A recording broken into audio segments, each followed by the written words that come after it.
Assalamualaikum warahmatullahi wabarakatuh. Bertemu sekali lagi kita dalam kelas Pendidikan Islam tingkatan 5 KSSM. Pada hari ini kita akan mempelajari tajuk bahagian hadis, iaitu tawaduk menzahirkan kesucian jiwa. Objektif pelajaran yang kita nak capai dalam tajuk ini ialah 6.19.1 menyatakan pengertian dan dalil nakli sifat tawaduk. 6.19.2 menjelaskan contoh sifat tawaduk yang diamalkan oleh Rasulullah sallallahu alaihi wasallam. 6.19.3 merumuskan hikmah tawaduk. Seterusnya, kita akan lihat apakah yang dimaksudkan dengan tawaduk. Tawaduk bermaksud sikap kerendahan hati kepada Allah Subhanahu Wa Taala dan sesama manusia. Maksud yang lebih mudah untuk kita fahami, tawaduk ialah sikap kerendahan hati, iaitu kita merasa rendah diri kepada Allah dan kepada manusia. Contohnya, kita tidak sombong ataupun kita tidak takbur. Seterusnya, kita lihat dalil nakli sifat tawaduk. Abu Hurairah radhiyallahu anhu meriwayatkan bahawa Rasulullah sallallahu alaihi wasallam bersabda, dan tidaklah seseorang merendah diri kepada Allah Subhanahu wa taala melainkan Allah Subhanahu wa taala akan mengangkat darjatnya. Riwayat Muslim. Jadi, hadis ini menunjukkan bahawa seseorang yang bersikap merendah diri ataupun bersifat dengan sifat tawaduk, Allah Subhanahu wa taala akan mengangkat darjatnya. Dalil nakli yang kedua iaitu Ayat bin Hamar radhiyallahu anhu meriwayatkan bahawa Rasulullah sallallahu alaihi wasallam bersabda yang bermaksud, sesungguhnya Allah Subhanahu wa taala telah mewahyukan kepadamu agar bersifat tawaduk. Janganlah seseorang antara kamu bersikap sombong dan berbuat zalim kepada orang lain. Riwayat Muslim. Ini juga hadis yang menunjukkan Allah Subhanahu Wa Taala memerintahkan kepada kita agar kita bersifat dengan sifat tawaduk. Janganlah kita bersifat sombong ataupun berbuat zalim kepada orang lain. Seterusnya, kita akan lihat contoh sifat tawaduk yang diamalkan oleh Rasulullah sallallahu alaihi wasallam. Yang pertama, tawaduk dalam pergaulan. Bagaimana Rasulullah SAW mengamalkan sifat tawaduk dalam pergaulan? Rasulullah SAW menunjukkan sifat tawaduk ketika bergaul, terutamanya dengan kanak-kanak. Walaupun mempunyai kedudukan yang mulia, baginda tidak sombong dan dengan kedudukannya. Sebaliknya, baginda menghormati dan menyayangi kanak-kanak. Baginda sentiasa bersikap lemah lembut dan menunjukkan kasih terhadap mereka. Anas bin Malik radhiyallahu anhu meriwayatkan bahawa Rasulullah sallallahu alaihi wasallam selalu menyantuni kanak-kanak dengan mendahulukan ucapan salam ketika bertemu dan membelai rambut mereka dengan perasaan kasih sayang. Riwayat Bukhari.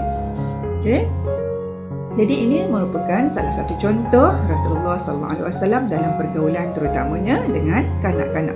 Walaupun Rasulullah mempunyai kedudukan yang tinggi sebagai seorang Rasul, tetapi apabila Rasulullah berhadapan ataupun bergaul dengan kanak-kanak, beliau menunjukkan sifat merendah diri dengan cara bagaimana, iaitu beliau ataupun baginda bersikap dengan lemah lembut, menunjukkan kasih terhadap mereka. Rasulullah juga menyantuni mereka dengan mendahulukan ucapan salam ketika bertemu dan membelai rambut mereka dengan penuh kasih sayang. Itulah sifat tawaduk yang Rasulullah amalkan dalam pergaulan. Seterusnya, kita lihat sifat tawaduk yang diamalkan Rasulullah yang kedua, iaitu tawaduk dalam kehidupan rumah tangga.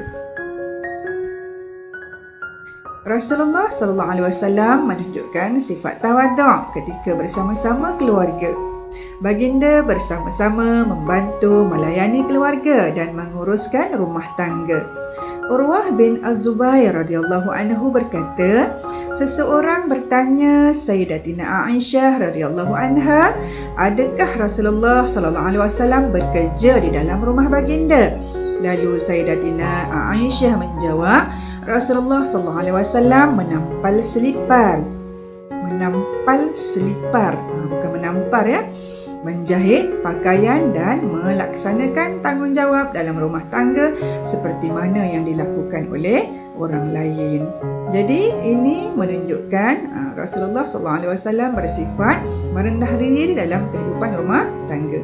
Sebagai seorang suami ataupun sebagai ketua keluarga, baginda tidak bersikap sombong. Ya, okey.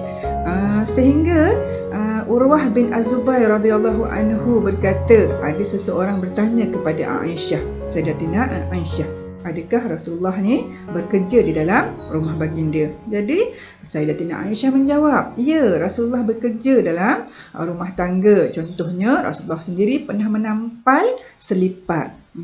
Kemudian pernah menjahit pakaian, dan Rasulullah juga melaksanakan tanggungjawab dalam rumah tangga seperti mana yang dilakukan oleh orang lain. Jadi ini salah satu contoh yang kita boleh contohi. Bagaimana sifat tawaduk Rasulullah dalam kehidupan rumah tangga. Seterusnya, kita lihat contoh sifat tawaduk yang diamalkan oleh Rasulullah SAW dalam ataupun tawaduk ketika makan dan minum. Rasulullah SAW menunjukkan sifat tawaduk ketika makan dan minum. Baginda tidak pernah mencela makanan yang disediakan untuk baginda. Jika baginda menyukai makanan tersebut, baginda akan memakannya. Apabila baginda tidak menyukainya, baginda tidak menzahirkan perasaannya, sebaliknya hanya berdiam. Riwayat Muslim. Jadi ini salah satu contoh bagaimana Rasulullah SAW bersikap merendah diri ataupun bersifat tawaduk dalam makan dan minum. Maksudnya bila Rasulullah berhadapan dengan makanan yang dia tidak suka, Rasulullah tidak akan mencela makanan tersebut, sebaliknya hanya berdiam diri.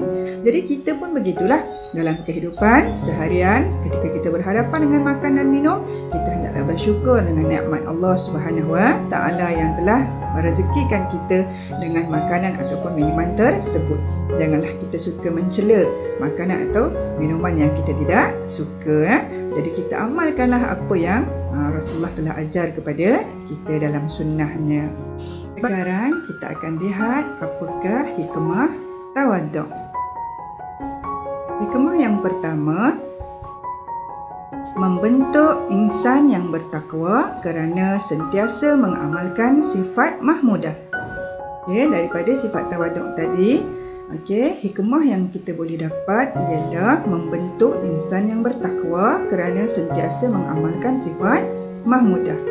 Yang kedua hikmahnya ialah membentuk keluarga yang harmoni kerana saling menghormati antara satu sama lain. Jadi dalam sesebuah keluarga, seorang isteri, suami dan anak-anak kena saling hormat menghormati antara satu sama lain, barulah dapat membentuk keluarga yang harmoni.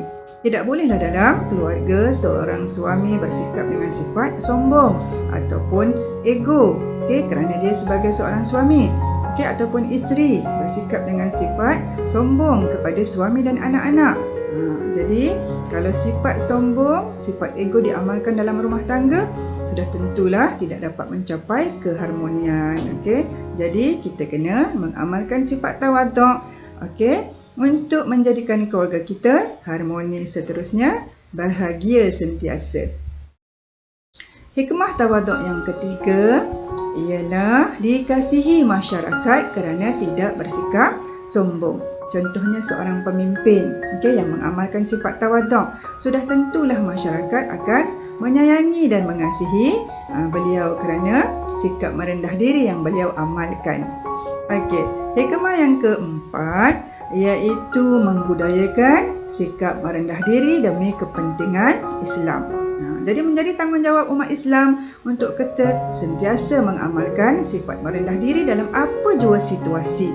Kerana sifat ini sangat disanjungi dan sangat disukai oleh Allah Subhanahu Wa Taala. Kelima ialah mendapat kedudukan yang mulia di sisi Allah Subhanahu Wa Taala kerana sentiasa bersyukur. Jadi, orang yang sentiasa bersyukur, Allah Subhanahu Wa Taala akan mengangkat darjatnya pada kedudukan yang mulia di sisi Allah Subhanahu Wa Taala. Jadi, itulah 5 hikmah bersifat tawaduk dalam kehidupan seharian. Baik, Ustazah mengharapkan tajuk pelajaran hari ini dapat difahami oleh semua anak-anak pelajar dan semua penonton.